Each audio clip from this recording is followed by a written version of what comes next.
हाँ जी, class 12th students, how are you all? Hope all of you are very fine and doing your work. बेटा, जैसे कि हमने अपनी एक्सरसाइज 3.4 शुरू की हुई थी और उसमें हमने रो ट्रांसफॉर्मेशन सीखी थी। रो ट्रांसफॉर्मेशंस की हेल्प से क्या सीखा था हमने इनवर्स ऑफ मैट्रिक्स निकालना सीखा। How to find out inverse of a matrix with the help of row transformation. आज की वीडियो में हम सीखेंगे कॉलम ट्रांसफॉर्मेशन की हेल्प से आप कैसे फाइंड आउट कर सकते हैं inverse of a matrix. Column की हेल्प से भी आप इनवर्स फाइंड आउट कर सकते हैं। तो क्या पैटर्न रहेगा उसको फाइंड आउट करने का, उसको समझेंगे बेटा आज ध्यान से। तो आज हम क्वेश्चंस करेंगे कॉलम ऑपरेशन की ही हेल्प से। तो आपकी एनसीईआरटी की एक्सरसाइज का ही क्वेश्चन ले रही हूँ मैं।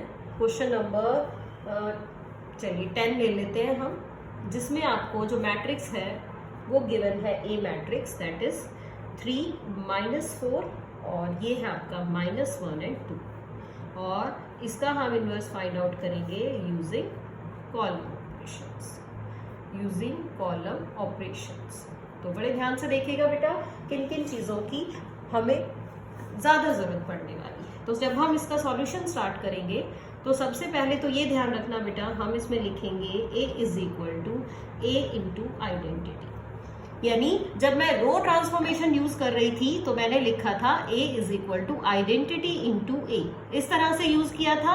रो ट्रांसफॉर्मेशन की केस में हम पहले आइडेंटिटी लिखते हैं, बाद में मैट्रिक्स लिखते हैं। लेकिन कॉलम ट्रांसफॉर्मेशन के केस में क्या होगा, पहले हम मैट्रिक्स लिखेंगे, बाद में हम क्या लिखेंगे, आइडेंटिटी मैट्रिक्स लिखेंगे। चलिए स्टार्ट करते हैं बेटा। तो ये आएगा आपका 3, -1, -4 and 2 and here I am writing A, और ये आ गया आपका identity matrix of the same order. तो कॉलम ऑपरेशंस लगाने हैं तो सबसे पहले आपका टारगेट क्या रहता है, सबसे पहले हम इसको 1 बनाते हैं। किस तरह से 1 बनाएंगे वो चेक करते हैं। देखिए, अगर मैं इस सेकेंड कॉलम को 2 से मल्टीप्लाई करूं और इसमें ऐड कर दूं तो ये आपका 1 बन जाएगा। तो वही मैं यूज कर रही हूँ। मैंने लिखा operating C1 changes to C1 plus 2C2 we get. देखिए क्या मिला हमें। अब चेंजेस किस में है, C1 में है, तो हम C2 को बेटा पहले ही लिख लेते हैं। तो C2 मैंने एज इट इज लिख लिया, यानी सेकेंड कॉलम। यहाँ पे भी मैंने लिख लिया सेकेंड कॉलम। फर्स्ट कॉलम में क्या किया है, 2 से मल्टीप्लाई एंड देन ऐड, तो 3 - 2 ये आ जाएगा 1। 2 से मल्टीप्लाई करेंगे, 2 2 ज़ा 4, और फिर ऐड करेंगे तो ये बन गया है 0। इन द सेम वे 2 से मल्टीप्लीकेशन इस पे कोई इफेक्ट नहीं डालेगी, तो ये आएगा आपका 1, और इसको 2 से मल्टीप्लाई किया, इसमें ऐड किया, तो ये आ गया है आपका 2। चलिए, अब ये दो चीजें हमारे पास हो गई। लेकिन करना क्या है हमें, जब मैं कॉलम ऑपरेशंस लगा रही हूं तो बेटा मेरा फोकस रहेगा अब पहले फर्स्ट रो के एलिमेंट्स को 0 बनाया जाए। यानी अब मेरा फोकस है इस एलिमेंट पे, इसको मुझे 0 बनाना है। कैसे बनाएं 0, इजी लग रहा है बिल्कुल। क्या करेंगे, C2 को चेंज कर लीजिए, मैं यहाँ लिखूंगी operating C2 changes to C2 plus C1। अगर मैं इन दोनों को ऐड कर देती हूँ तो ये 0 बन जाएगा। देखिए क्या बनेगा, 1 0 ऐड किया तो ये 0 बन गया, ये एज इट इज 2 ही रहा, is equal to A into C2 plus C1। तो C1 एज इट इज है, यहाँ ऐड कर रहे हैं हम, तो ये 1 + 3, ये आ गया आपका A। तो 1 0 0 और 2। अब क्या बचा, अब सिर्फ आपको इस एलिमेंट को 1 बनाना है। तो C2 में चेंज कर लेते हैं, फिर से हम लिखते हैं operating C2 changes to 1/2 C2। यानी क्या किया मैंने, इसको 2 से डिवाइड कर दिया पूरे कॉलम को, ताकि ये आपका 2 कट हो जाए। तो क्या बनेगा, ये आ गया 1 0 0 1, और यहाँ से ये 1 और 2 तो एज इट इज, और इस बाद वाले कॉलम को क्या किया, 2 से डिवाइड कर दिया इस तरह से।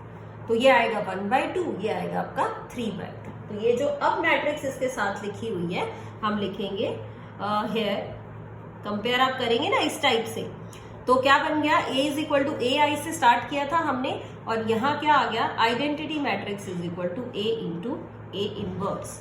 तो this is identity, this is A and this is A inverse. तो ए इनवर्स आपके पास इस क्वेश्चन में आ गया है 1 2 1/2 एंड 3/2। तो इस तरह से बेटा हम कॉलम ऑपरेशंस की हेल्प लेके भी क्या फाइंड आउट कर सकते हैं, inverse of a matrix find out कर सकते हैं। एक चीज का ध्यान रखना है कि अगर आप कॉलम ऑपरेशंस लगा रहे हैं तो सारे ऑपरेशंस मैंने कॉलम वाले ही लगाए हैं, कोई भी ऑपरेशन रो वाला यूज नहीं करना। अगर आप रो ट्रांसफॉर्मेशंस यूज करेंगे तो आप उसमें कॉलम की हेल्प नहीं लेंगे, उसमें आप कॉलम ऑपरेशंस नहीं लगाएंगे। तो आप जिसको भी यूज करेंगे प्रॉपरली आपको उस एक ही ट्रांसफॉर्मेशन पे रहना होगा। चलिए students, let us move on to next question. एक और डिफरेंट टाइप सीखते हैं हम। Now here I am talking about question number 12। कल की क्लास में मैंने आपको वैसे तो ये होमवर्क दिया था लास्ट क्लास के लिए, but today we are discussing this question number 12। देखिए इसमें जो मैट्रिक्स गिवन है उसको मैंने ए अज्यूम कर लिया और मैट्रिक्स लिखा है 6 -3 -2 and 1। This is the matrix and वही सेम क्वेश्चन है, find the inverse if exist. कैसे लिखा जाता है क्वेश्चन में, find the inverse if exist. तो ये एक बहुत बड़ी प्रॉब्लम है कि इफ एग्जिस्ट का मतलब आपको डाउटफुल कर दिया गया कि इसका इनवर्स एग्जिस्ट भी करता है या नहीं करता है। चलिए इसको बेटा रो ट्रांसफॉर्मेशन लगाते हैं। तो रो ट्रांसफॉर्मेशन अगर लगाएंगे तो लिखेंगे A is equal to I A हमने लिखा 6 -3 -2 एंड देन 1।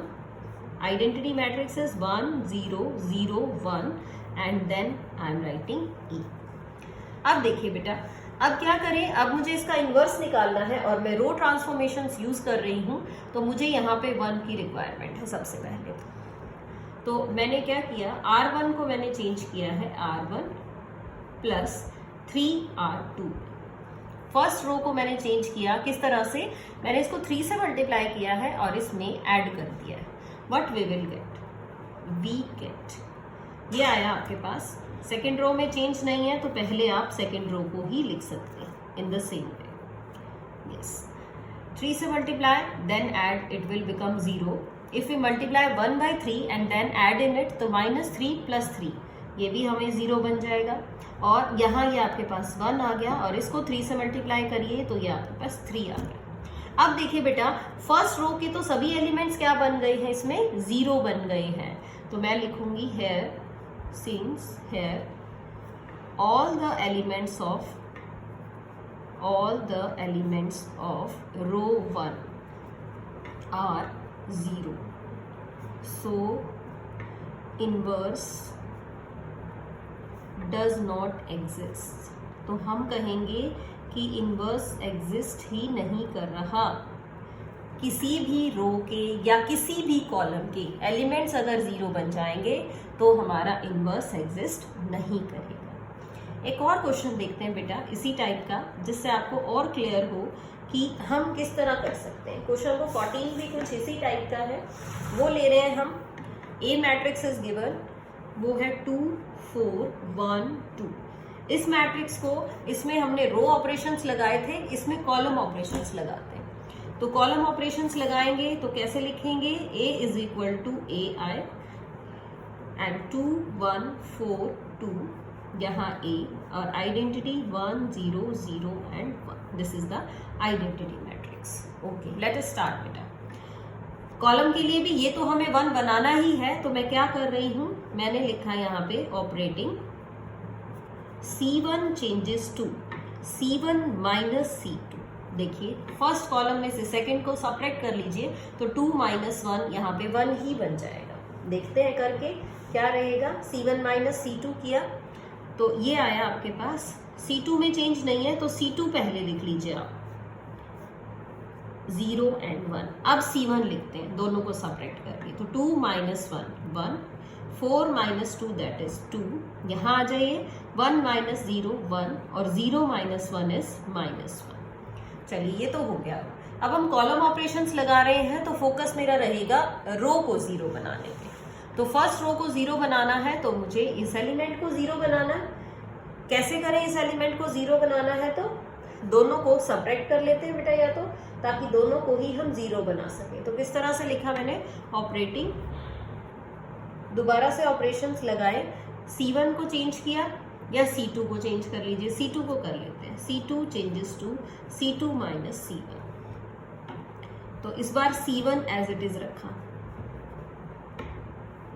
1 माइनस 1।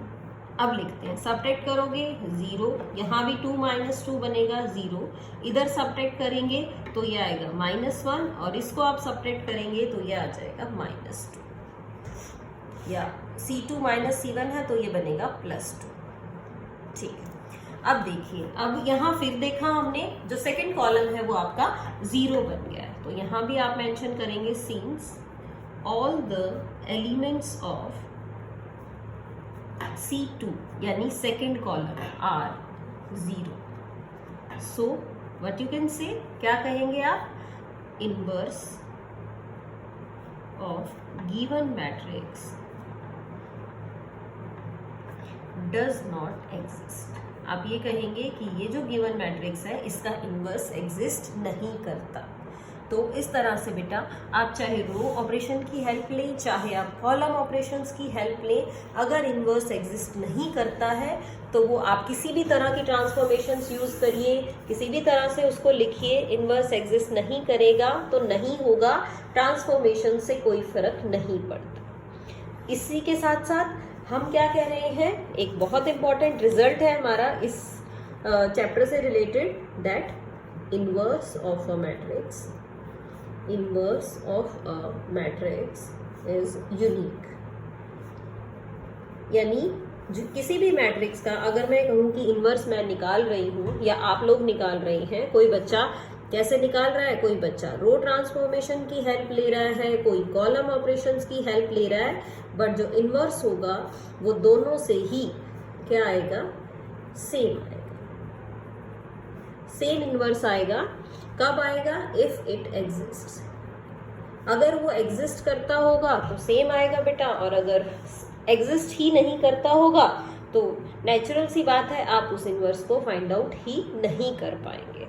तो इस चीज का भी एक खास ध्यान रखना है कि आप किस तरह से इनवर्स फाइंड आउट करें और कौन कौन से ऑपरेशंस लगाएं। फिर बता रही हूं मैं आपको, रो ऑपरेशन अगर आपको लगाने हैं तो आप मैट्रिक्स लिखेंगे A is equal to IA, और अगर आप कॉलम ऑपरेशंस लगाना चाहते हैं तो क्या करेंगे, तो आप लिखेंगे A is equal to AI।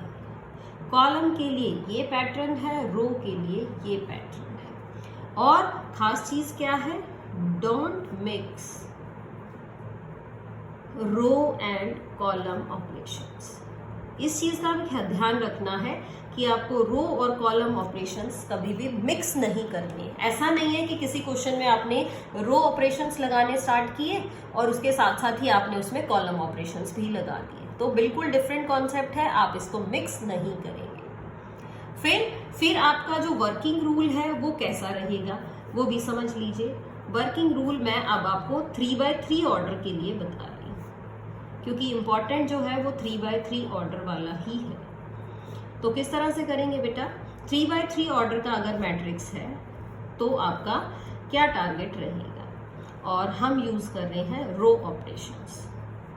तो देखिए ध्यान से, अगर आप रो ऑपरेशंस लगा रहे हैं 3x3 ऑर्डर के मैट्रिक्स पे, तो सबसे पहले ऑपरेशंस लगाने हैं ताकि हम इस कॉलम को या इस एलिमेंट को, किस एलिमेंट को, A11 को 1 बनाएंगे। जो हमारा फर्स्ट टारगेट होगा वो हमें A11 एलिमेंट को 1 बनाना है, and then make all the elements of first column 0। यानी इसको 1 बनाया, क्या लगा रहे हैं, रो ऑपरेशन, रो ऑपरेशंस लगा रहे हैं तो हमें कॉलम के एलिमेंट्स को 0 बनाना है, ये फोकस रहेगा हमारा। जब ये हो जाएगा उसके बाद जो आपका टारगेट है, उसके बाद नेक्स्ट स्टेप के लिए आप A22 को 1 बनाएंगे, यानी आप इस नेक्स्ट डायगोनल एलिमेंट पे आ जाएंगे और इसको आप 1 बनाएंगे। उसके बाद क्या करेंगे, then make all the other elements of second column C2। C2 means second column, क्या बनाएंगे 0, यानी आप इस एलिमेंट को भी और इस एलिमेंट को भी 0 बनाएंगे। And in the last A33 को आप बनाएंगे 1, यानी ये जो आपका एलिमेंट है इसको आप 1 बनाएंगे and then make all the other elements of C3 0। अब आप C3 के सभी और जो एलिमेंट्स बच गए हैं उनको क्या बनाएंगे 0 बनाएंगे, अगर आप रो ऑपरेशंस लगा रहे हैं। और अगर हम बात करें किसकी, अगर हम कहें कि हमें तो रो ऑपरेशंस नहीं लगाने, हमें तो कॉलम ऑपरेशंस लगाने हैं, हम कॉलम ऑपरेशंस की हेल्प लेंगे, तो वो किस तरह से होगा, फिर आपका जो मेन फोकस रहेगा वो किस पे होगा, पहले तो ये एलिमेंट 1 कॉलम ऑपरेशन है, तो पहले आप फर्स्ट रो को 0 बनाएंगे, ठीक है। फर्स्ट रो को 0 बनाएंगे किस में, कॉलम ऑपरेशंस में। फर्स्ट रो 0, फिर हमने इस एलिमेंट को 1 बनाना है और फिर क्या करना है, फिर हमें सेकंड कॉलम के अदर एलिमेंट्स को 0 बनाना है। एंड इन द लास्ट पहले हमें इस डायगोनल एलिमेंट को 1 बनाना है और फिर जो थर्ड रो है आपकी उसके जो रिमेनिंग एलिमेंट्स हैं उसको आप 0 बना देंगे। And in this way you will get an identity matrix of order 3। You can write it as I3। तो ये पैटर्न फॉलो करेंगे बेटा तो कोई प्रॉब्लम नहीं आएगी। ध्यान रखना, पहले 1 बनाएंगे, रो ऑपरेशन है तो कॉलम को 0 बनाएंगे, फिर A22 को 1 बनाएंगे, फिर सेकंड कॉलम के elements 0, in the same way A33 को 1 बनाया और अदर एलिमेंट्स को 0 लिख दिया। और अगर कॉलम ऑपरेशंस लगाए तो कॉलम ऑपरेशंस में पहले 1 बनाया, फिर फर्स्ट रो के सभी एलिमेंट्स 0, फिर हमने A22 को 1 बनाया और सभी एलिमेंट्स को 0 लिखा, फिर हमने A33 को 1 बनाना है और थर्ड रो के सभी एलिमेंट्स को 0 बनाना। इस तरह से बेटा हम इन वैल्यूज को कंपेयर करेंगे। सो होप सो कि आज का टॉपिक आपको क्लियर हो गया होगा। That's all for today. Thank you so much.